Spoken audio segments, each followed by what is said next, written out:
Hello friends, मैं हूं शिखा और आज इस वीडियो में हम लोग डिस्कस करने वाले हैं Veer Bahadur Singh Purvanchal university BEd third semester का पेपर फर्स्ट, जिसका नाम है क्रिएटिंग एन इंक्लूसिव एजुकेशन। इसका आज का हमारा जो टॉपिक है वो है यूनिट सेकेंड का, जिसका नेम है मोटर डिसएबिलिटी मीन्स मोटर विकलांगता। इसमें हम लोग जो है डिस्कस करेंगे कि वो कौन कौन सी जो है मोटर स्किल्स हैं और कौन कौन सी फिजिकल डिसएबिलिटी हो सकती है किसी भी इंडिविजुअल में। तो चलिए फ्रेंड्स, वीडियो को स्टार्ट करने से पहले आप सभी लोगों से रिक्वेस्ट है कि जो लोग भी इस चैनल पे नए हैं वो प्लीज़ चैनल को सब्सक्राइब कर लें और बेल आइकन को प्रेस कर दें, ताकि जो नेक्स्ट वीडियो की नोटिफिकेशन है वो आप लोग को जल्द से जल्द प्रोवाइड हो सके। चलिए फ्रेंड्स, वीडियो को स्टार्ट करते हैं और देखते हैं कि हमारा जो मोटर डिसएबिलिटी मीन्स मोटर विकलांगता क्या है। तो फ्रेंड्स, यहाँ पे अगर मोटर डिसएबिलिटी की बात करें तो अगर हिंदी में इसका मीनिंग हम लोग देखें तो कहते हैं क्या, मोटर विकलांगता। तो जनरली हम लोग को मोटर मीन्स एक्टिविटी मीन्स गति किसकी, अगर किसी भी इंडिविजुअल का बॉडी है, शरीर है, तो उसमें सबसे ज़्यादा जो रोल होता है, कार्य होता है, वो किसका होता है, उसके हाथों का और उसके पैरों का होता है। तो ये जो गति है हाथों की, पैरों की, ये किसी भी इंडिविजुअल को नॉर्मल लाइफ जीवन यापन में जो है बहुत ज़रूरी होती है। अगर जो है हाथों और पैरों में जो है कोई दिक्कत आती है तो उसकी गति, जो रोज़मर्रा के कार्य हैं, वो जो है रुक जाते हैं। तो अगर कोई दिक्कत होती है उसको हाथों और पैरों में और जिसकी वजह से वो रोज़मर्रा के काम को नहीं कर पाता है, जैसे वो कौन कौन से काम, बाथिंग मीन्स नहाना, टॉयलेटिंग मीन्स टॉयलेट जाना आना, या फिर चलना फिरना वॉकिंग। तो अगर इन सारी गतिविधियों में किसी व्यक्ति को दिक्कत आती है तो उसको नाम क्या दिया जाता है कि वो इंडिविजुअल फिजिकल डिसेबिलिटी का जो है शिकार है, उसको जो है फिजिकल डिसेबिलिटी है। तो चलिए फ्रेंड्स, यहाँ पे हम लोग फिजिकल डिसेबिलिटी के बारे में बात करने से पहले सबसे पहले जो है हम लोग डिस्कस कर लेते हैं कि वो कौन कौन सी जो है मोटर स्किल्स हैं जिसको हर एक इंडिविजुअल, हर एक व्यक्ति अपने रोज़मर्रा के जीवन में जो है करता है। तो यहाँ पे जब मोटर एक्टिविटी की जो है यहाँ पे जब हम बात करते हैं तो उसमें दो एक्टिविटी आती है। एक जो होती है लोकोमोटर स्किल्स होती है और एक होता है फाइन मोटर स्किल्स।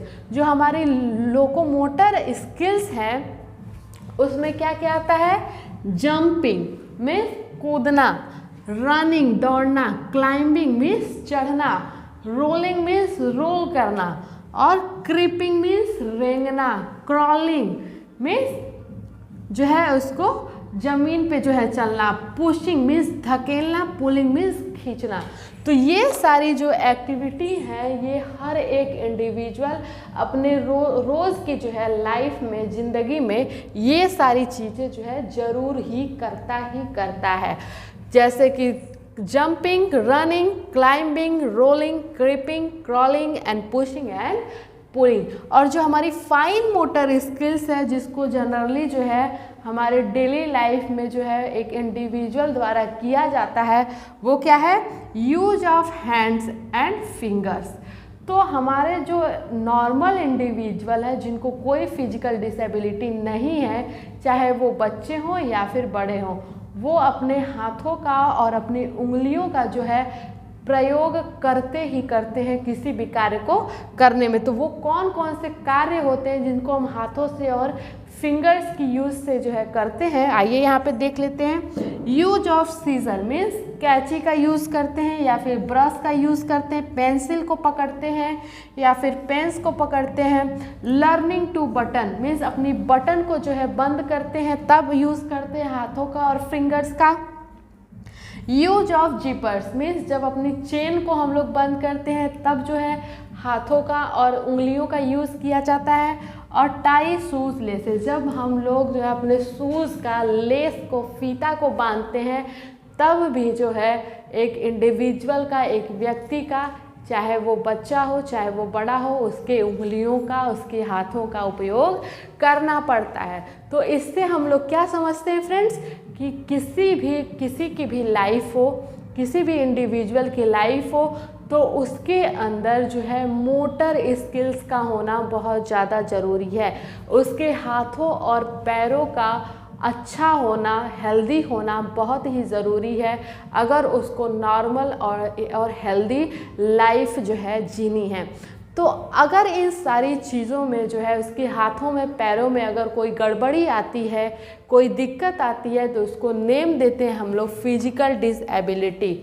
मतलब कि उसको जो है शारीरिक रूप से जो है कोई विकलांगता है, जिसकी वजह से वो चल नहीं पाता है, अपने से नहा भी नहीं पाता है, टॉयलेट भी नहीं जा पाता है। तो उसके अंदर जो है हम लोग पढ़ते हैं मोटर डिसेबिलिटी का वो बंदा, वो व्यक्ति शिकार है। तो फ्रेंड्स यहाँ पे हम लोग जो नेक्स्ट चीज़ है वो हम लोग जो है देख लेते हैं कि जो हमारा मोटर डिसेबिलिटी में हम लोग पढ़ रहे हैं, फिजिकल डिसेबिलिटी में कौन कौन से जो है कॉजेज़ होते हैं, कारण होते हैं जिसकी वजह से किसी भी व्यक्ति में, इंडिविजुअल में फिजिकल डिसेबिलिटी जो है पाई जाती है। वो क्या है? पहला कारण जो है वो कंजेनाइटल या फिर हेरिडिटरी हो सकता है, और दूसरा जो है एक्वायर्ड कॉजेज भी हो सकते हैं, मीन्स कारण हो सकते हैं। तो जो हमारा कंजेनाइटल और हेरिडिटरी कारण का क्या मतलब, मीन्स ये अनुवांशिक हो सकता है। हेरिडिटरी का मतलब क्या होता है? अनुवांशिक, मीन्स ये एक जनरेशन से दूसरे जनरेशन में भी ट्रांसफ़र हो सकता है, जिसकी वजह से ये बच्चों में जो है पाया जा सकता है फिजिकल डिसेबिलिटी। इससे हम लोग क्या समझते हैं? मीन्स अगर किसी पेरेंट्स को जो है फिजिकल डिसेबिलिटी है तो ये हो सकता है कि उसका जो बच्चा हो, उसका ऑफस्प्रिंग हो, उसमें ये फिजिकल डिसेबिलिटी पाई जा सकती है। मीन्स ये पीढ़ी दर पीढ़ी जो है ट्रांसफ़र हो सकती है, जिसको हम लोग कह सकते हैं कंजेनाइटल या फिर हेरिडिटरी कॉज। तो जो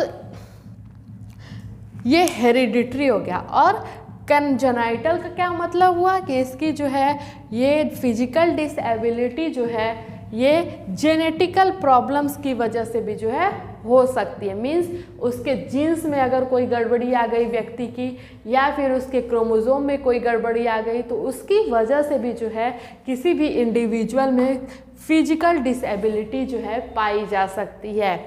तो और जो नेक्स्ट कारण है वो है प्रॉब्लम विथ मसल सेल्स और इंजरी ड्यूरिंग द बर्थ, या फिर बर्थ के टाइम, जन्म के टाइम किसी बच्चे में अगर कोई जो है उसकी मसल सेल्स में जो है अगर कोई प्रॉब्लम आ जाती है या फिर इंजरी हो जाती है उसके बर्थ के टाइम पे, तब जो है वो बच्चा जो है फिजिकल डिसेबिलिटी का शिकार हो सकता है। तो फ्रेंड्स ये था हमारा पहला कंजेनाइटल या फिर हेरिडिटरी कॉज, जिसकी वजह से एक बच्चा जो है फिजिकल डिसेबिलिटी का शिकार हो सकता है। जो हमारा नेक्स्ट कारण है जो जिसकी वजह से फिजिकल डिसेबिलिटी हो सकती है वो क्या है?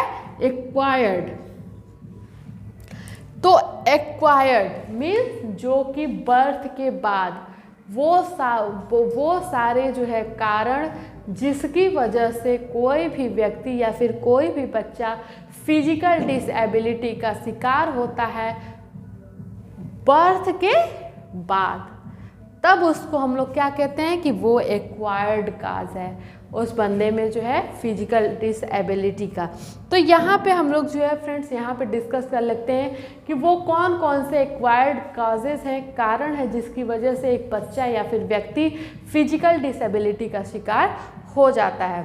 तो पहला यहाँ पे है रोड या फिर सम इंडस्ट्रियल एक्सीडेंट। बहुत सारे रोड एक्सीडेंट में या फिर इंडस्ट्रियल एक्सीडेंट में जो बच्चा होता है या फिर इंडिविजुअल है वो फिजिकल डिसेबिलिटी का शिकार हो जाता है। या फिर एनी इन्फेक्शन, अगर उसके बॉडी में कोई इंडिविजुअल है उसकी बॉडी में अगर किसी भी टाइप का जो है इन्फेक्शन हो जाता है, जैसे कि एग्जांपल में हम लोग देख लेते हैं पोलियो या फिर डिजीज़ या फिर डिसऑर्डर जैसे कि such as stroke and cancer, ऐसा अगर उसके बॉडी में कोई इन्फेक्शन हो जाता है तब भी जो है उसका जो है फिजिकल डिसेबिलिटी होने का चांसेस बढ़ जाता है। तो ये एक एक्वायर्ड कैरेक्टर जो है बहुत ही इम्पॉर्टेंट है, जो कि रिस्पॉन्सिबल होता है किसके लिए, फिजिकल डिसेबिलिटी का शिकार होने के लिए। ये एक्वायर्ड कैरेक्टर जो है बहुत बड़ा रिस्पॉन्सिबल जो है फैक्टर बन जाता है। तो यहाँ पे हम लोगों ने 2 काज पढ़ा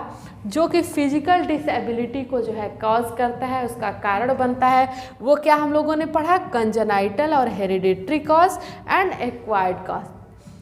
तो कंजेनाइटल में हम लोगों ने क्या क्या पढ़ा, genetic problems with muscles cells और इंजरी ड्यूरिंग द बर्थ। यहाँ पे हम लोग एक्वायर्ड कॉजेज में कौन कौन सा पढ़े हम लोग, रोड या फिर इंडस्ट्रियल एक्सीडेंट या फिर any infection in the body of individual. Example में हम लोगों ने देखा पोलियो का, या फिर कोई डिजीज़ या फिर डिसऑर्डर जिसको हम लोग बोलते हैं स्ट्रोक या कैंसर, कॉज बन सकता है जो है फिजिकल डिसेबिलिटी का। तो फ्रेंड्स यहाँ पे हम लोगों ने डिस्कस किया कि जो हमारी रोज़ की जो है ज़िंदगी है, लाइफ है, उस पर हम लोग कौन कौन सी मोटर स्किल्स को जो है प्ले करते हैं, कौन सा ऐसा काम होता है जिसको हर एक इंडिविजुअल जो है अपनी निजी ज़िंदगी में करता है अपनी ज़रूरतों को जो है पूरा करने के लिए। तो वो क्या था, लोकोमोटर स्किल्स, जिसमें हम लोगों ने jumping, running, climbing, rolling, crawling etcetera हम लोगों ने पढ़ा। और जो दूसरा था वो था क्या, फाइन मोटर स्किल, जिसके बारे में हम लोगों ने डिस्कस किया कि यहाँ पे हैंड्स और फिंगर का यूज़ करके बहुत सारे कामों को किया जाता है।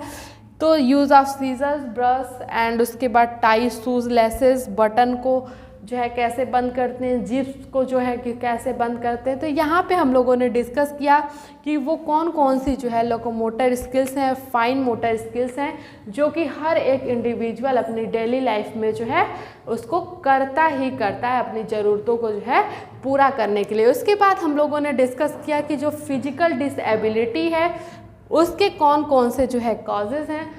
उसका जो मेन 2 कॉजेज़ हम लोगों ने डिस्कस किया वो था कंजेनाइटल या फिर हेरिडिटरी, और दूसरा कॉज था वो एक्वायर्ड कॉज था। अब यहाँ पे जो है हम लोग डिस्कस करने जा रहे हैं कि जो फिजिकल डिसेबिलिटी होती है वो कितने टाइप्स की होती है। तो ये जनरली जो है मेन ये 2 टाइप की होती है। जो पहला टाइप है, प्रकार है उसका, वो क्या है, मस्कुलोस्केलेटल फिजिकल डिसेबिलिटी, और दूसरा जो है वो क्या है, न्यूरोस्केलेटल डिसेबिलिटी। तो बेसिकली जो है हमारा फिजिकल डिसेबिलिटी जो है वो 2 प्रकार का होता है। एक जो होता है मस्कुलोस्केलेटल डिसेबिलिटी और दूसरा जो होता है वो होता है न्यूरोस्केलेटल डिसेबिलिटी। तो यहाँ पे हम लोग डिस्कस कर लेते हैं बारी बारी से कि जो हमारा मस्कुलोस्केलेटल और न्यूरोस्केलेटल डिसेबिलिटी है वो क्या है। तो जो हमारा मस्कुलोस्केलेटल डिसेबिलिटी है वो जनरली क्यों होता है, मस्कुलर या फिर बोन डिफॉर्मिटीज़।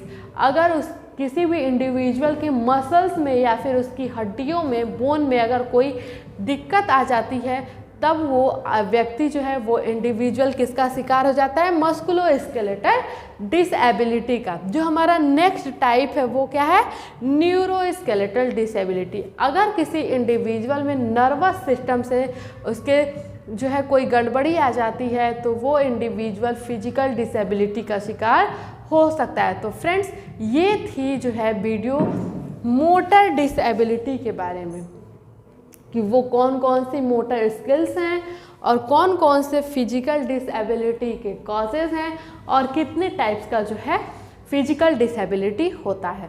तो फ्रेंड्स आई होप आप लोग को मोटर डिसेबिलिटी और उसका सब टॉपिक फिजिकल डिसेबिलिटी के बारे में अच्छे तरीके से समझ में आ गया होगा।